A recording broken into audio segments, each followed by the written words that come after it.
Miss Johnston is an Algebra 1 teacher for 8th grade. This is her 4th year teaching at prep. She was a cheerleading coach for a while and worked as a secretary in the College of New Jersey. Today we're here with one of our teachers here at Passaic Prep, Miss Johnston. Miss Johnston, how would you describe yourself in 3 words? I would describe myself as optimistic, funny, and outgoing. What are some aspects of your day that you enjoy, whether it's outside of school or in school? My school day, I love when my students come up and eat lunch in my classroom and we can hang out or play cards and just talk about like non-academic things. And my favorite part of my day outside of school is at the end of the school day after I go home and I can put on my sweatpants and read my book and then make dinner.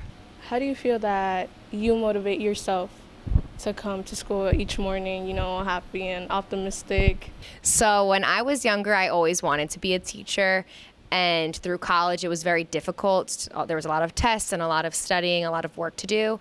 And I always dreamed of being able to be where I am right now. So on a hard day, I just think this is exactly where you used to dream of being. And that helps me get out of bed. I hear you did competitive dancing growing up. So how was that like? So growing up, I would go to school during the day, and then I would go to my dance studio at night. I would eat dinner in the car on the way there. So I was very committed to dancing growing up, and that was a huge reason why I wanted to teach at this school, because arts is so embedded in our curriculum. Has there been anything a teacher has ever said to you growing up that has stuck with you? So I've had extremely positive, not all of them, but the ones that stick out to me are the extremely positive teachers in my life who never held back from giving their students compliments, even if they were having a bad day or the student you could tell was a little grumpier. They would always find things to compliment the students on, and I think that really motivated me when I was younger, and I definitely try to do that with my students too, because you can't be mad at someone who's giving you a compliment, or you can't help but smile.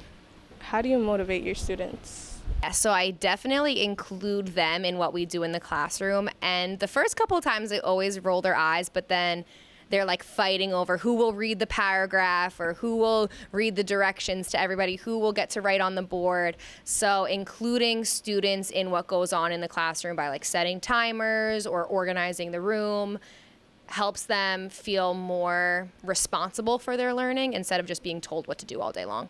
What are some hobbies outside of school? So a few years ago, actually during the pandemic, my New Year's resolution was to learn how to cook because I didn't know how. And now I love cooking. It's the only New Year's resolution I think I've ever stuck with in my life. So I love to cook. I love to try new meals. I like to read and hang out with my friends. Where do you see yourself in 10 years? In 10 years, I would love to be able to teach classes at a college or a university to students who want to be teachers also. This is Brianna Marine reporting for Prep TV News.